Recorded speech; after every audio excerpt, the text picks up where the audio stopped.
Hello everybody, what's up? Welcome to another video.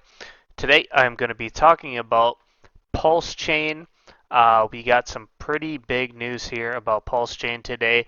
If you don't know what Pulsechain is, it is going to be a fork of Ethereum similar to Binance Smart Chain, except for the whole system state of Ethereum is going to be copied over. And if you participated in the Pulsechain sacrifice, then you will be very likely going to be getting an airdrop soon of your Pulsechain tokens.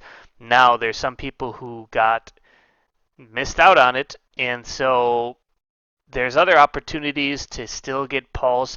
I still think the best way to get Pulse right now is to buy Hex, and then when your Hex gets copied over onto Pulse, you could swap that over into Pulse, right?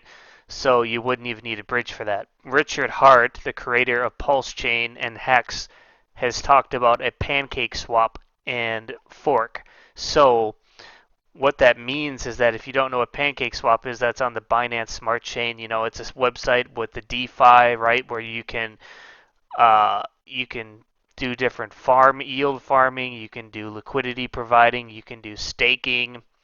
There's pretty much endless amounts of things you can do with a pancake swap. I mean, they have lottery games, they have NFTs, right? And it's all piggybacked off of its token called Cake, right? Cake is the main token for Binance Smart Chain. So Pulse Chain, being a Ethereum fork similar to Binance Smart Chain, it's going to have its own pancake swap type of platform called Pulseswap.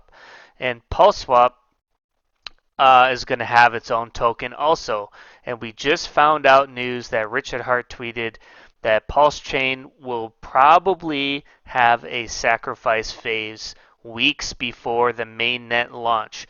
So when the Pulseswap sacrifice starts, that's how you know we are very close, if not weeks away from, probably 2-3 weeks away from the mainnet launching. So now this isn't guaranteed because he says probably. I would say more than likely this is what's going to happen. There's going to be a sacrifice phase.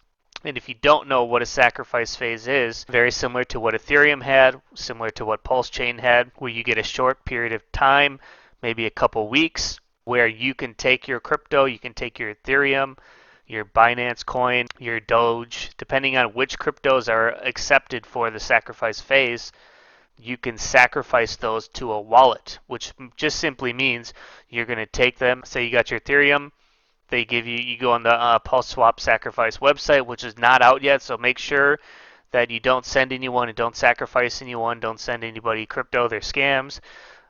Wait until there's official stream by Richard Hart with an official website. Make sure to verify that and before you sacrifice any crypto, as this is not out yet. So he'll most likely do a live stream when Pulseswap Sacrifice starts. He'll have the link in the description of the official website when he live streams, and he will probably tweet it also. So those are going to be your verification ways to know you're on the right site. And then what you would do is it's going to give you a wallet, and you simply send your crypto to that wallet. And now the way it works for the Pulse chain was that you earned sacrifice points. Depending on how much crypto you send, you earn more points. And then once the sacrifice ends, they tally up everybody's points, and whoever has the most points gets the biggest airdrop. And then it goes all the way down, scaling down from there, from the top down. Also, there's with the Pulse chain, we had different sacrifice bonuses, right? So if you sacrificed in the first 5 days, you got the best rate plus bonuses.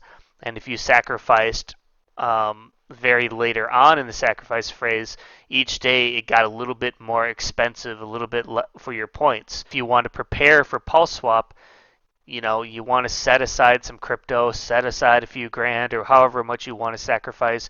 You have time now to start building up your assets Whether it be a few $100s worth of crypto, a few thousand, tens of thousands, or hundreds of thousands, or there will be people that sacrifice millions of dollars, most likely, just like we've seen on the Pulse chain. Start building up some crypto again because we're going to do a sacrifice phase again. Now, keep in mind that Pulseswap will be an inflationary coin, right? So unlike Pulse chain, which is a totally deflationary token coin, Pulseswap will be a token on the Pulse chain um, network, and it's going to be inflationary, right?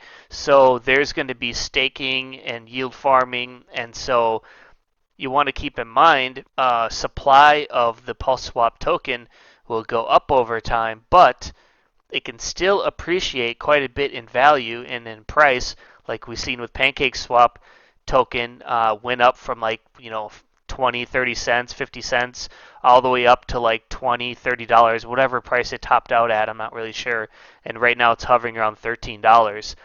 So they can hold their price pretty well because they have these staking pools. Okay, now if PulseSwap doesn't have staking pools, then you know it's going to be harder for it to keep its value and really go up in value. So I imagine PulseSwap is going to have these staking pools, like the automatic reinvesting staking pool. I think that's the best thing they could possibly do for the PulseSwap price is to have an automatic restaking pool. I think that should be one of the first things they get. And then obviously a manual one, which means that you can manually reinvest if you want, or you can just take your divs or your earnings. And then obviously you can do the liquidity pool. This is going to be the main swap where you swap your Pulse tokens for different of the PRC20s. This is where you provide for liquidity and earn off the fees. So it's going to take a whole team of people to run PulseSwap, and I'm sure Richard probably realized that Pancake itself, Swap itself, is a big company. There's a lot of employees, and there's a lot of people running it. I think that PulseSwap is going to be, it's going to take a lot of work, and it's going to take a lot of employees. It's going to take a lot of people running it, right?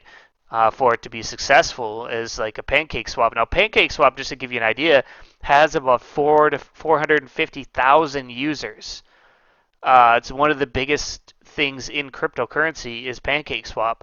So if Pulse Chain can meet, exceed, or pass that, the value of Pulseswap could go up a lot for anybody who gets in during the sacrifice phase.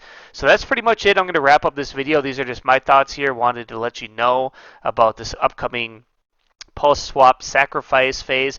If you missed out on the Pulse Chain Sacrifice phase, this is as close as you're going to get, right, to getting into another sacrifice phase. And it'll give you the opportunity to be able to get into Richard's third coin, which is going to be the Pulseswap token, which will be on Pulse Chain, and it probably might even get bridged over to other chains too, right? So that's pretty much it for this video, though. So thanks for watching.